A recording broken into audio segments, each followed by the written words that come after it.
Replacing the spark plugs in your F150 with the 5.0 liter. Some things you're going to need: some spark plugs, 8 of them. Any compatible spark plug will work. This is just what I chose for this particular job. We're going to need a ratchet, a 6-inch extension, a 3-inch extension, an 8mm shallow socket, a 5/8 spark plug socket. You're going to need a spark plug gapper. You're going to need a magnetic pickup tool. And then a couple bonus items that most people aren't aware of. We're going to be using some anti-seize, but then more of the unfamiliar stuff: dielectric grease, and also an anti-oxidizing compound. And I'm going to go over all of this when we get in here. So let's go ahead and get started. Now you'll have 4 spark plugs on each side. Right here you can see them underneath. These are ignition coil boots. So 4 on each side. I'm going to do this video on just this one, and then you just repeat the process on the other 8. This seems to be one easy enough to get to and record on. So we're going to get started here. First thing you're going to do is slide back on this white tab, and then grab it from underneath and above, squeeze it, and that'll pull off. Then we have our 8mm socket to release our ignition coil boot.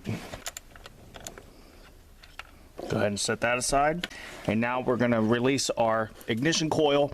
Try to grab it from both sides. Do not try to some of these will be stuck down on there, possibly. If they are, don't try to pry just here. You're going to break this plastic. So grab it from both sides if you need to, and hopefully they'll come off easy. After that, we're going to use our 5/8 inch spark plug socket on our 6-inch extension to get the spark plug off.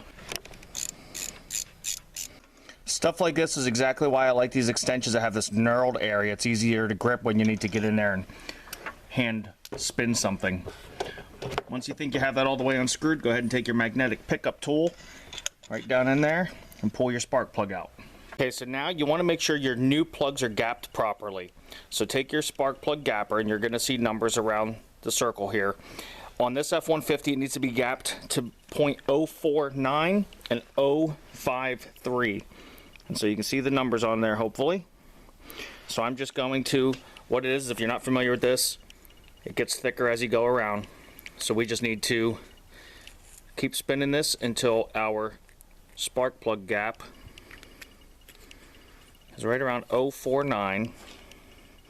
And if you need to increase the gap, just use this as like a little pry and pry this little metal arm up.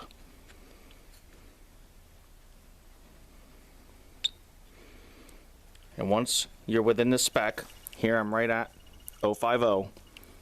The spark plug is now properly gapped and ready to put in the vehicle. So now comes one of our first products that not a lot of people know about or use, and that is the dielectric grease. Now we're going to use this on the ceramic portion of the spark plug and also on the rubber boot of the ignition coil. That is going to keep these from sticking in the future. So if some of yours were stuck and you had to pry them up, this is going to help release them. So you don't need to put on a ton. We're just going to very lightly coat it.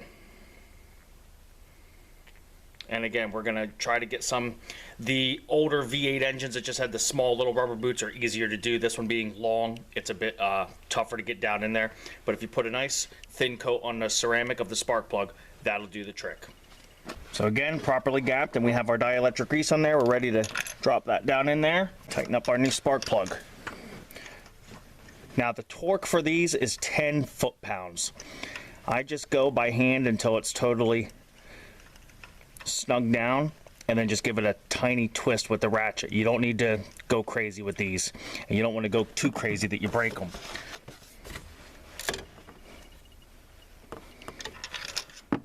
Once we have our spark plug in there, we're ready to reinstall our ignition coil. And you don't have to worry about hearing that click like you would on an older style V8. When we bolt this down, that's going to ensure the ignition coil is all the way down on the spark plug. This nut here is going to be torqued to 5 foot-pound, and this is a little bit more important of a measurement. You don't want to put them too loose that they work back out, but you don't want them too tight that you strip them out. This is where we're going to use our anti-seize compound. You may have noticed some of your bolts here to your ignition coils might be rusty.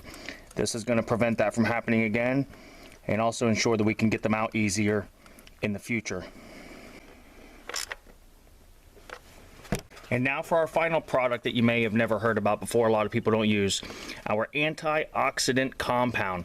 We're going to put this right on the connector here. This keeps moisture and dirt from getting into this connection. It also improves conductivity. So I just put a little coating across there, and it's going to get down in the other side when we plug it in. So we're just going to plug that back in. Once you have that pressed all the way in, go ahead and press in on the white tab, and now that's locked in. We're done. That's all there is to replacing the spark plugs in your 5.0. Go ahead and repeat for the 4 on this side and your 4 spark plugs on the other side. None of them are hard to get to. They were all very easy to reach. Really hope this video helped you out. If it did, hit it with a like, subscribe to the channel. Always more stuff coming. Thanks for watching.